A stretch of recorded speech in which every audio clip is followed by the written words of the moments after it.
মশাল মিছিল থেকে আমরা জানিয়ে দিতে চাই, এ ধরনের সন্ত্রাসী কর্মকাণ্ড থেকে জামাতকে বেরিয়ে আসতে হবে।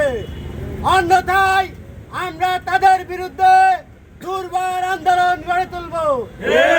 সংগ্রামী সাথী ও বন্ধুগণ, গণ অধিকার পরিষদ সন্ত্রাস চায় না।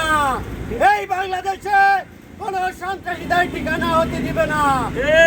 আমাদের নেতা জনাব বিপিনুর হক নূর বলেছে, বাংলাদেশে কোন সন্ত্রাসী কর্মকাণ্ড পরিচালনা করতে দিবে না। আপনারা যার নাম বলেন সে একটা উগ্রবাদী মাতাল। উগ্রবাদী মাতালের নাম মুখে নিল, আমি মনে করি বর্তমানে অজু ছাড়াই নাম নিতে হবে। এই ধরনের মস্তিষ্কের লোক যদি কেউ বর্তমানে ওয়াজের মঞ্চে দাওয়াত দেয়, আমরা মনে করবো সেও একটা উগ্রবাদী মাতাল। এই মাতালের ঠিকানা এই বাংলাদেশে হবে না।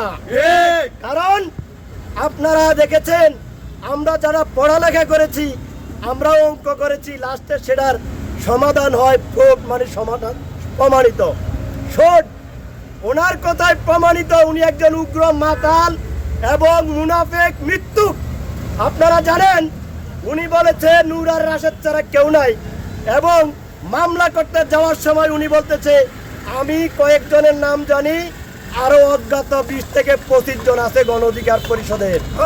তাহলে উনি কি মুনাফিক না মুনাফিক নয়? মুনাফিক। 1 নম্বর ওনার কথায় উনি স্পষ্ট প্রমাণ। 2 নম্বরে আসেন, এই দেশে আওয়ামী লীগ ছিল প্যাচেস্ট, তারা বিতাড়িত হয়ে গিয়েছে, বিএনপি সরকার গঠন করেছে, তাদের মেয়াদ মাত্র 6 মাস, তাদেরকেও প্রতিদিন পতনের শুধু হুমকি দেয়। তাহলে শুধু ভালো কারা? তারা। এই পাগল উম্মাদ দিয়ে কি দেশ চলবে?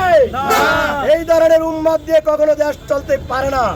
আমরা অবিলম্বে এই সরকারকে বলবো, ওনাকে শেখ হাসিনায় কারাগারের মধ্যে কিছু ভ্যাকসিন দিয়েছে, ইনজেকশন, যেগুলা পুশ করার কারণে ওনার এখনো কমরে কাজ করে না।